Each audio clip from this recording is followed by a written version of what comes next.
I'd like to welcome Patrick Ellwood to the stage. Patrick is a Director of Clover Law and a consultant with estate planning specialists View Legal. He has over a decade of experience assisting individuals and family business owners with their tax, estate planning and asset protection needs. Patrick has acted for a wide variety of entrepreneurs, retirees, family businesses, farming families and startup businesses located across Australia. He's a regular speaker for a range of private and professional bodies and is a published author of a number of legal textbooks. He has presented for organisations including the Taxation Institute of Australia, the Institute of Public Accountants and the Queensland Law Society. Patrick is passionate about helping individuals and business owners grow their wealth and achieve a successful transition of their legacy to the next generation. Would you please join me in welcoming Patrick?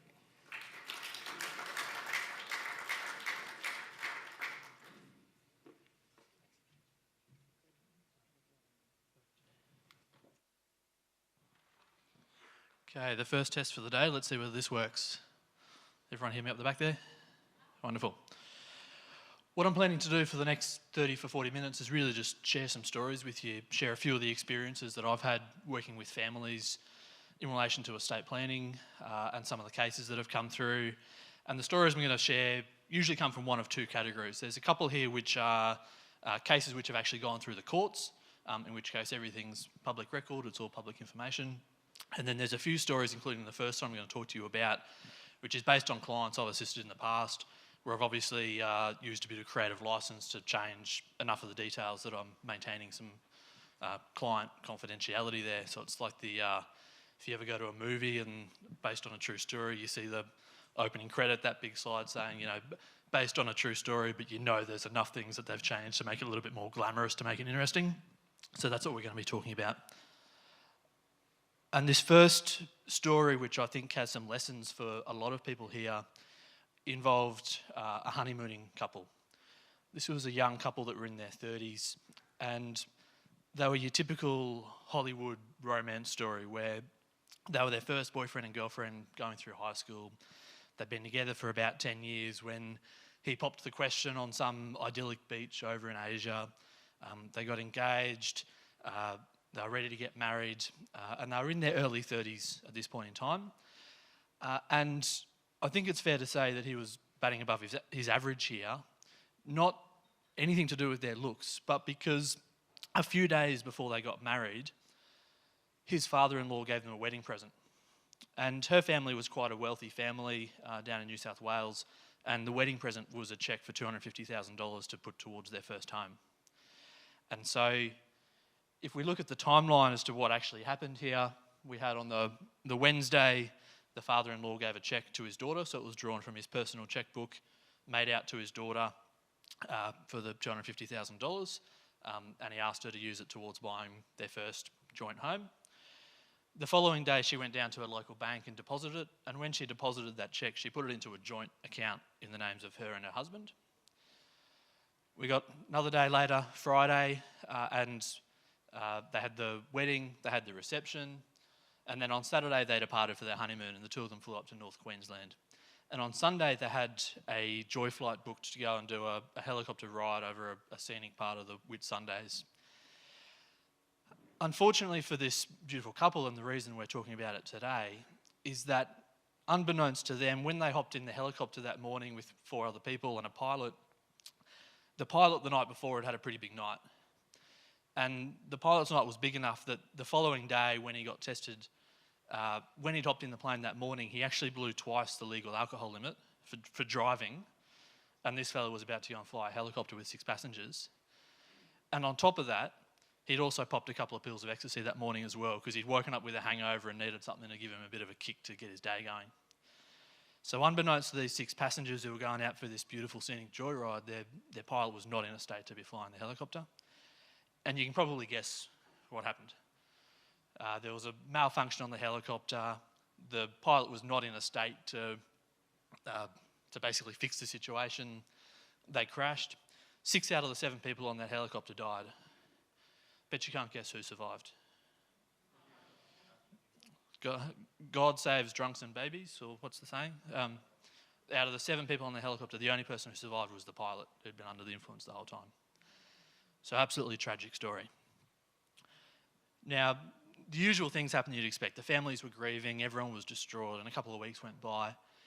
And after a couple of weeks, the father-in-law who'd written that cheque suddenly had a thought. What happened to my $250,000? And so the two families went from sharing their grieving together pretty quickly to this sort of situation. And sure enough, the lawyers got called in to work out, because really the only substantive asset of this couple was the money sitting in their joint bank account. And so the situation we had was this: the creatively named Adam and Angelina, joint bank account with $250,000, and this big question, who gets it? Now this would be a pretty boring 40 minutes if I just stood up here and talked at you. So does anybody want to volunteer an idea? There is a right or wrong, but there's no wrongs. Any guesses as to what might happen to that $250,000? Did they have wills? Very good question. They had wills that they'd done about 10 years ago. When they turned 18, their parents had made them get them done. They were your post office will. But there's a law that applies all across Australia in every jurisdiction which says when you get married, your will gets revoked. Has no effect. They got married on the Friday, they died on the Sunday. So no, they hadn't done a new will between the Friday and Sunday. And the wills they'd done 10 years ago had no effect. Any other ideas? What might happen to the $250,000? Lawyers? You're actually closer to the mark than you think. And I appreciate, there is an irony in here.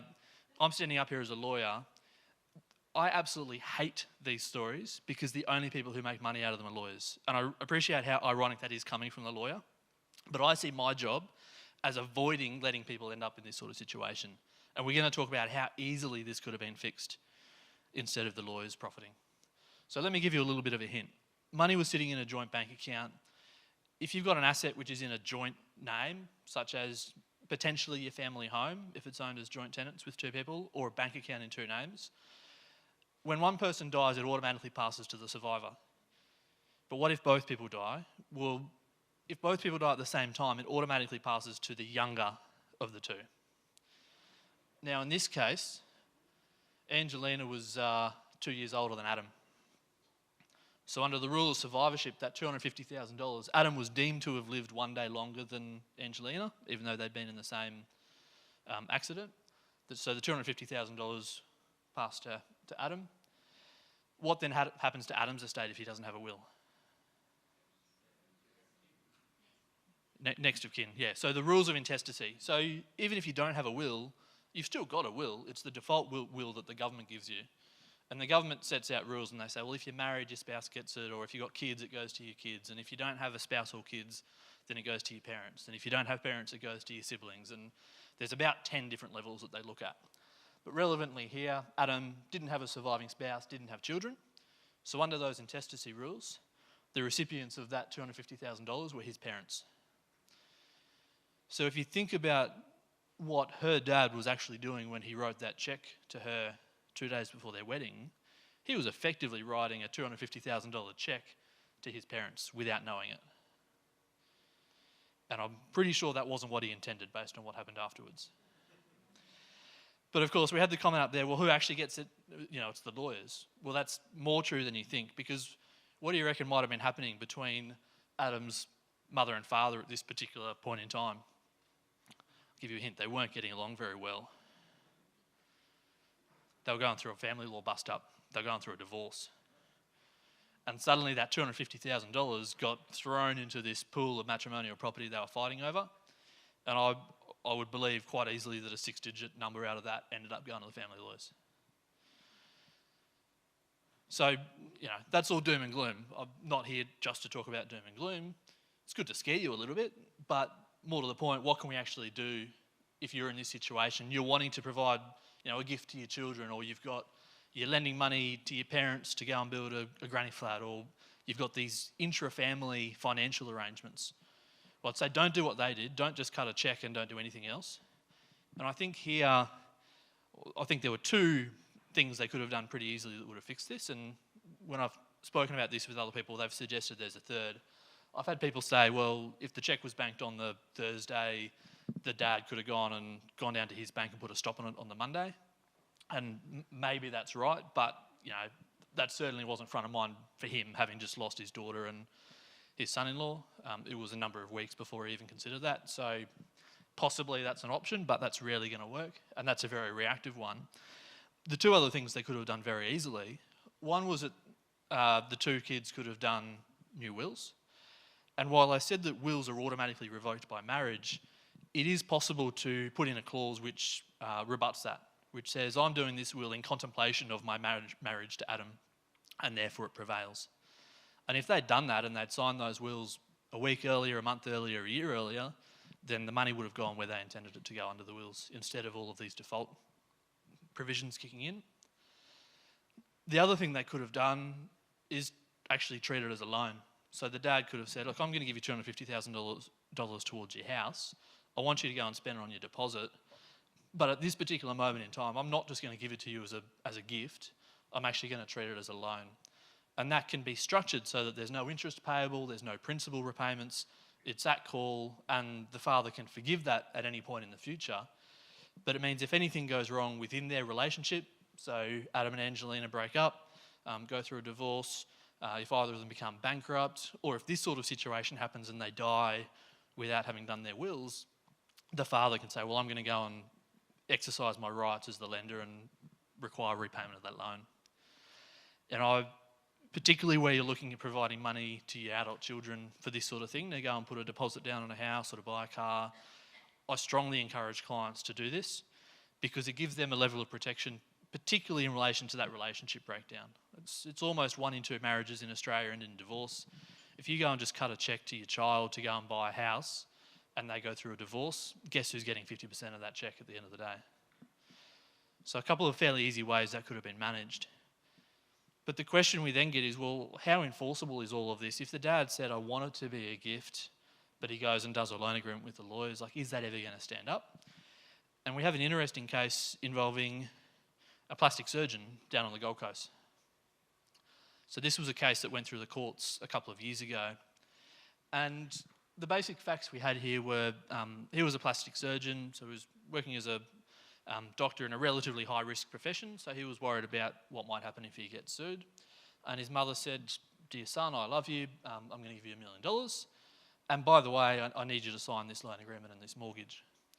And the evidence that the son gave in the proceedings we're going to see in a second was that it was always intended to be a gift. He said that she never actually wanted it to be a loan. She never actually intended to demand repayment. But we both agreed that if I ever got sued or if I ever went through a divorce, we didn't want a situation where my creditors or my spouse could get that money. So we said we'd sign a few legal documents, call it a loan, and that would be fine. So that was done in 2003. A couple of years later, he was engaged and they had a destination wedding. So the whole family flew over to Hawaii for this wedding. And what you're about to see is sort of my mental image as to what happened in their hotel room the day before the wedding.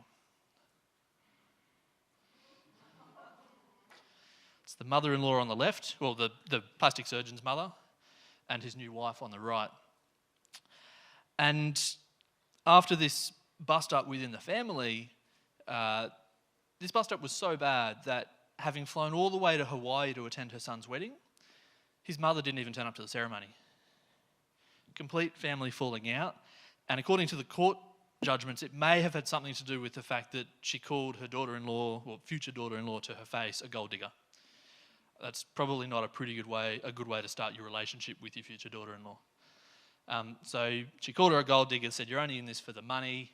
Whole family busted up. Son went along and got married to her the following day anyway, but the mother didn't turn up to the ceremony.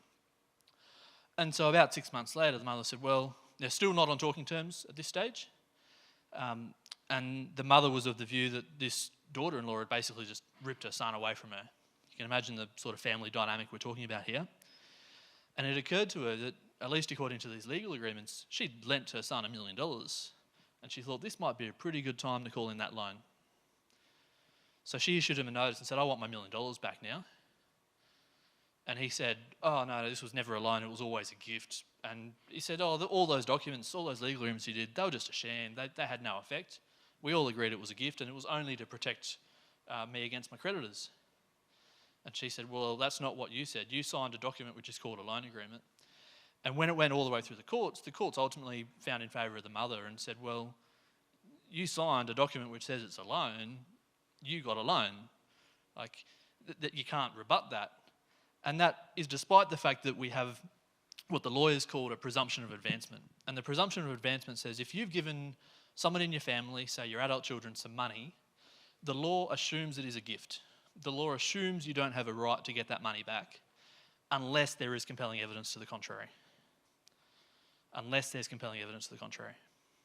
And in this case, having a signed and dated loan agreement was pretty compelling evidence to the contrary.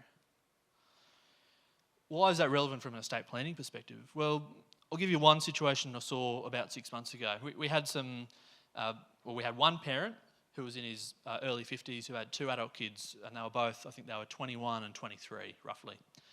And he said, well, I want to help my kids get on the property ladder, so I'm going to give them, each of them $100,000 to go and buy a property, whether it's their home, investment property, I don't care.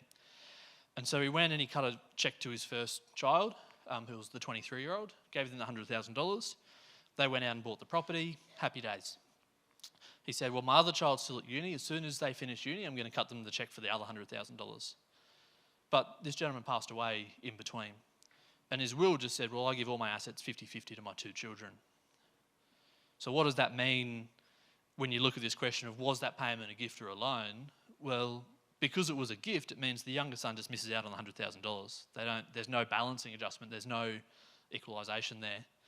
Whereas if it had been a loan, not only does it provide some protection if that older son went through a relationship breakdown, but it would also have provided an equalisation under the will so that when the dad passed away, the younger child would have benefited from the same amount as well. So if you are looking at providing financial accommodation to other members of your family, you need to be thinking really carefully about, well, do I intend this to be a gift? Do I intend it to be a loan? And in either case, what documents, what legal agreements do I have in place to actually support that if someone comes along and wants to have a fight? Keeping in mind that a lot of these debates happen after you have passed away, so you're not there to give your version of events. You've only got the people who are left behind having the arguments in your absence. Ties in with another related issue, which is around powers of attorney. Just out of interest, as a show of hands, how many people in this room do have powers of attorney in place at the moment? Yeah. And how many people in this room are attorneys for someone else in their family? So someone else has done the document and you know you've been appointed as the attorney. Fair few, yeah. So this was a case, I'm going to come down here.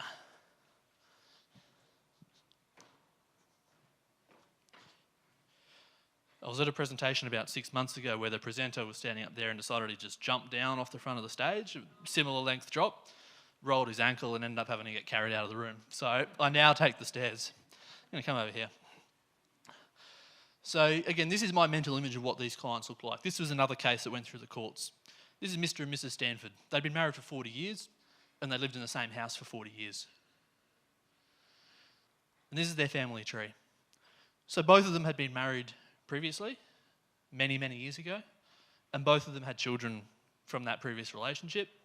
And it just so happened here that the husband had two sons from his previous marriage, and the wife had two daughters from her previous marriage. So they'd been together for about 40 years. They were both must have been in their 70s, I think, at the time all of this came up. And there were two other facts which I think were ultimately what triggered this fight. One is the fact that the main asset of this couple was the family home, which the husband owned 100% of. And that was the family home he'd actually owned with his former wife, and in the divorce proceedings, he got that property. So we got 100% of the property in the divorce proceedings and then just kept it. And so even though he and his new wife had lived there for 40 years, her name was never sitting on title. The other thing that happened here was that they'd each done powers of attorney and estate planning documents with their lawyers, and they'd each appointed their own children as their powers of attorney. So here the wife had appointed her two daughters as her powers of attorney and gave them full authority to make all financial and legal decisions on her behalf. They'd also done estate planning documents, and the most critical part for this case was that when they did those documents, the husband did a will which said, well, I know I own the house, so if I die first, I'm going to give my wife the right to live there as long as she's alive, so she's not homeless, and then I'm going to give everything else, including the house once my wife has passed away, to my 2 sons. And she did similar. She didn't own the house, so she didn't have to worry about that right to occupy, but she gave everything to her that she owned to her 2 daughters. But there was a mismatch here, because when you think about it, the main asset they owned was that house. So the majority of that collective wealth was going to go to his sons. Sure enough, they got older and she ended up having to move into a nursing home. And the evidence in this case was that even though she was living in a nursing home, they were still a very happily married couple. He was still visiting every day. He was providing all of the financial, he paid all the nursing home bonds and had even set aside a separate bank account with $30,000 or $40,000 to pay. Well, the case said this was for the next couple of years. $30,000 or $40,000 might have been about 3 weeks worth of nursing home costs. But she ended up developing dementia and lost capacity. And after she'd lost capacity, it was her 2 daughters who had the legal authority to act on her behalf. And those 2 daughters somehow got wind of the fact that she didn't own any interest in the family home and that when she died, they wouldn't receive anything. So they saw a, unfortunately, slightly too clever lawyer, and that lawyer pointed out that because their mother was living in a nursing home and wasn't physically living with her husband anymore, she had a right under the Family Law Act to go and sue for a property settlement, to go and get 50% of the assets. And they said, well, our mother had that right. She's lost capacity and we're her attorneys, therefore we have that right to do it on her behalf. And so they actually sued their stepfather under the Family Law Act for a property settlement on behalf of their mother. And basically what they said was this, that the main asset of the relationship was the family home that the husband owned 100% of. They said, if our mum dies, we won't get anything because you own the home. So on behalf of our mother, we want a family law settlement and we want 50% of the property and we want you to cut us a cheque for that amount.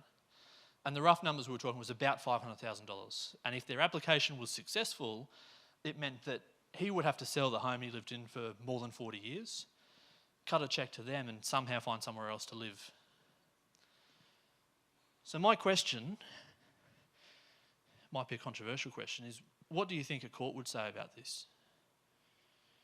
Put yourself in the shoes of a judge, and I'll make a statement to make this a little bit easier for you. The courts, all of the courts, this went on appeal all the way to the High Court, all of the courts accepted that because they were her power of attorney, they were authorised to bring these legal proceedings. The question that the court had to consider, well, is it fair and reasonable to grant this order they've asked for? Is it fair and reasonable to insist that he sells his home and pays them their mother $500,000 so that they can inherit from her estate? So let's, out of interest, let's do a show of hands. So if you think the courts would find it fair and reasonable and grant what the daughters have asked for, put your hands up. And if you think the courts would say it's not fair and reasonable and throw them out. And if you're not sure or you don't have arms, no, a few, yeah. So that was probably about 1/3, 2/3, I reckon there. The courts here were as deadlocked as this room is. That's why it went all the way to the High Court. And I'll tell you what happened. It initially went to a single judge. The single judge granted what the daughters were asking for, and they worked out, it ended up being about $600,000. And they said to the husband, you've got to pay this within 60 days. So you've got to go and put your family home on the market as a fire sale, get rid of it as quickly as you can so you can cut a cheque. The wife then passed away, and she actually passed away in the middle of that green line. So the husband appealed it, and it went to the federal court where there were 3 judges, and they heard all of the arguments, and then she died after they'd heard the arguments, but before the final decision came down. And the appeal said, well, yes, we're going to uphold this, except we're only going to require the $600,000 to be paid after the husband has passed away. So yes, the daughters, you still get your money, but you just got to wait. We're not going to make him sell his home to do it. And that was a split decision. That was a 2-1 decision of the federal court. And the daughters weren't happy with that, and the husband wasn't particularly happy with it either. So it got appealed all the way to the High Court. And it went to 5 judges of the High Court. And in the middle of all of this, between those last 2 steps, guess who else lost capacity? The husband. So if you go all the way back to this slide here with the family tree, I'm sure there is a laser pointer on this, but I don't know where it is, so I'm not going to push any buttons. What we ultimately ended up with were the daughters on one side of the courtroom suing the sons on the other side of the courtroom on behalf of their respective parents, where both of their parents, well, one of them had died by this stage and the other one had lost capacity. And all of this was triggered by the fact that it was what the powers of attorney allowed them to do. And the High Court ultimately, it was a 3-2 decision, found in favour of the husband and said, you don't have to pay anything. It's not, your wife has passed away. Any obligation you had to her died when she passed away. And it may well have been a very different outcome if she'd still been alive. But ultimately said, well, to the two daughters, you're not entitled to anything. It was your stepfather's assets, not your mother's assets. And they could have changed things during their lifetime if they wanted to, and they didn't. Why do I raise all of that? Because a lot of that is family law related. But the important lesson for us today is that it highlights just how important those powers of attorney are. And I actually tell clients, I actually think the power of attorney is more important than your will, which seems like a silly thing to say because everyone focuses on the will. You talk about estate planning, it's all about what happens when I die. But I tell my clients this, when you die, you're not going to be around to see what happens. You don't have a vested interest in that anymore. If you're still alive and someone's acting on your behalf under a power of attorney, you have a very vested interest in making sure that you've got the right people doing the right things for you. So if you don't already have a power of attorney in place, you need to be looking at doing one. You also need to be looking at your family members. And if you've got, say, elderly parents moving into nursing homes or other family members who've got potential capacity issues or potential financial management issues, then you need to be testing whether they should have powers of attorney in place as well. And it's the Spider-Man quote. I had to throw in a comic book quote here. It's, with great power comes great responsibility. That obligation as an attorney is to act in the best interests of the person that has appointed you. But there are a wide variety of views as to what constitutes acting in their best interests. And so those two daughters in that case, I'm sure would have argued, well, we're acting in the best interests of our mother because we're securing her financial future by making sure that she gets this payment. And it's just a side benefit that money ultimately ends up with them under the estate plan. Whereas I suspect the two sons would have been arguing, well, it's not in your mother's best financial interest when she's happily married with a husband that's still financially supporting her and is intending to do that for the rest of his life. It also highlights if you're in a blended family situation, so one or both of the spouses has got kids from a previous relationship, you need to be on high alert to this sort of situation coming out where you've got kids able to act under powers of attorney or able to act as executors of a will or in key roles where they may not agree with your new spouse at that particular moment in time. And a lot of these things happen at times when people are emotionally fragile. Like, it's not necessarily that people are deliberately acting inappropriately, it's that they've just lost one of the people that they've loved their whole life. They're not in the right headspace to be making these decisions. But under this particular document, whether it's a power of attorney or a will, they're forced to make those decisions.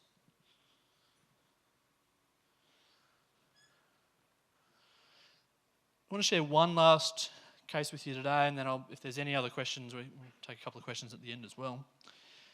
This was a client of mine, again with a number of the details changed, but it was a farming family who I have very imaginatively called in these slides Mr. and Mrs. Farmer. And this was the situation. We had Mr. Farmer was our client. He had a first wife who was actually deceased, so he became a widower, had 2 children from that relationship, found a new love, as people often do, married his new wife, and so the family structure was 2 sons from his previous relationship and the new wife. And this was a situation where we had someone who was unhappy with the estate who wanted to challenge. And I'm going to snap straight to the end for a second and tell you, give you a little cheat sheet here. Under his will, he gave his assets to his 2 sons in equal shares, 50% each, and 0% of his estate to his wife. I'm also going to tell you that one of the people in that estate plan was unhappy and wanted to challenge things. Hands up if you think it was the wife. Hands up if you think it was one of the sons. Let's see where we go. Now I'm going to tell you about a few of the assets that he owned. So his total estate down the bottom there, he had about $3.5 million of assets. He had a family home that he and his wife, his new wife, owned as joint tenants. Now, what do we say in that first story I told you? What happens to that joint tenancy asset when he passes away? Who gets it? The other owner, his wife. And that happens, what do we say? Regardless of what the will says. So there you go, his wife's picked up the family home. Even though she got 0% under the will, she automatically got the family home. We then had the family farm, which was worth around $2 million, and this was in a family trust. So it wasn't in his personal name.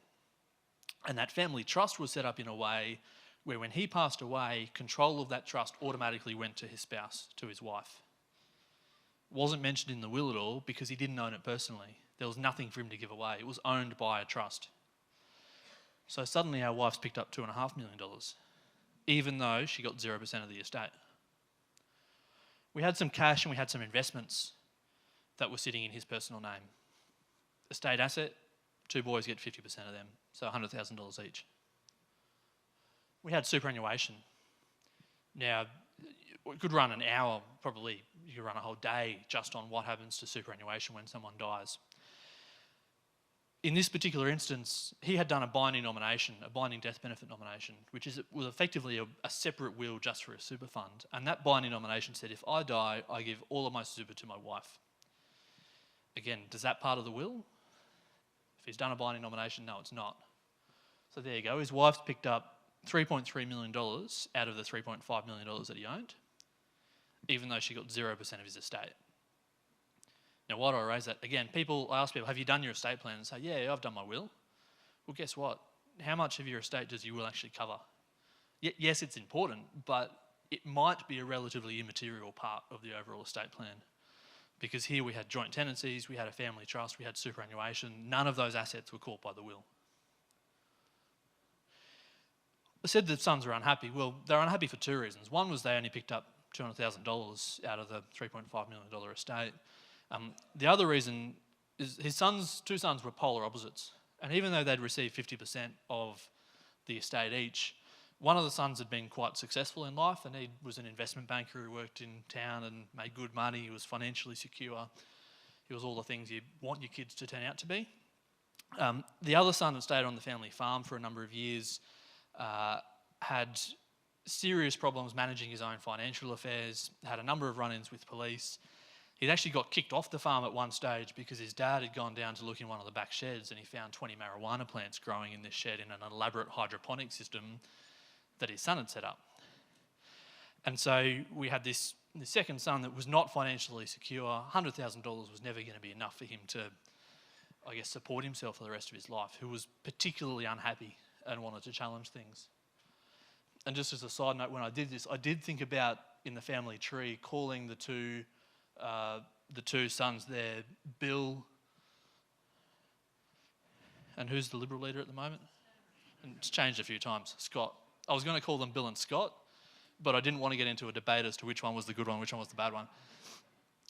So we had disgruntled sons saying, well, this isn't enough, I'm not happy, I want more. And he had one thing going in his favour, which is, as an estate planning lawyer, drives me nuts. Courts actually favour the interests of children who want to challenge an estate if that children has been a financial failure. Because the whole policy around, you drive through any of the highways in Brisbane now and you see these big billboards, unhappy with your mum or dad's estate, come and see us, no win, no fee, free consultation, we'll help you fight to get your fair share. And everyone's definition of fair is different. But what the court says, the policy behind that is if you've got a child that can't financially support themselves and you've got a significant estate, they say you have an obligation to provide for them so that the government doesn't have to. And so we have a whole string of cases exactly like this, where your deadbeat child that has been financially dependent on their parents their whole life and can't manage a penny to save their life, actually get bigger rewards from the courts because the courts say, well, they need more, they're going to blow it, so we've got to actually provide more for them. And we had that sort of debate here, which luckily didn't go very far because even if he ended up getting 100% of $200,000, his brother would be unhappy, but his brother didn't really care. His brother was financially well off enough that it was immaterial.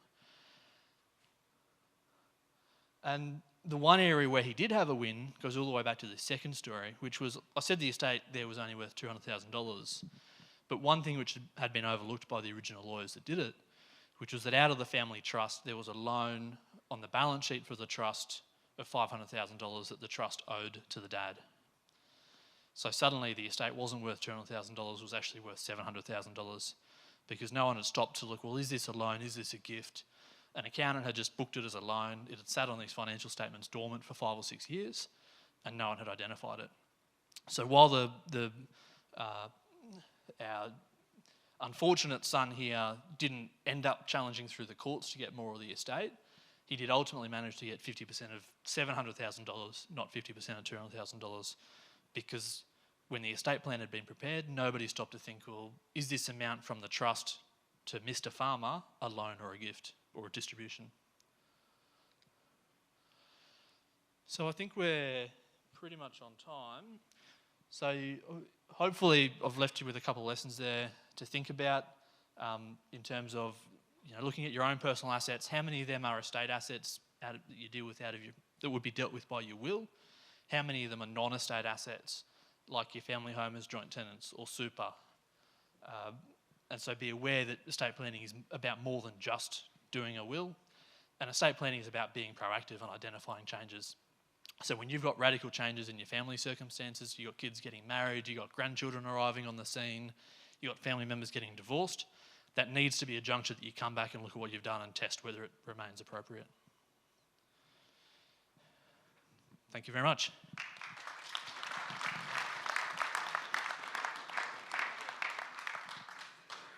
All right, what I might do is if anyone's got any questions, if you want to raise your hand, and I'll bring the mic to you if that's okay, or Steve will bring the mic to you. And Patrick, if I can grab you up on the stage to answer with the microphone, that'd be great. Very easy hypothetical one. Well, it may not be answerable easily, let's put it that way. If in all of your stories, rather than being married, if they, Adam and Angelina were in a long-term relationship, not married, but living together. I think in basically all those stories, you would have had the same outcome. The only difference is that if they had gone and done an estate plan, when they get married, their wills would be revoked. Sorry, is that mine? Sorry. I think in all of those stories, the outcome would have been the same, whether we're talking about de facto spouses versus married spouses. The only point of difference is that when you get married or when your child gets married, any estate planning documents they have in place, wills and powers of attorney, automatically get revoked. So if they've done the best job in the world and then gotten married, at a minimum they need to go and re-sign what they had in place to re-enliven it, if not come back and potentially make some changes. But yeah, I think that would have been the same in all four.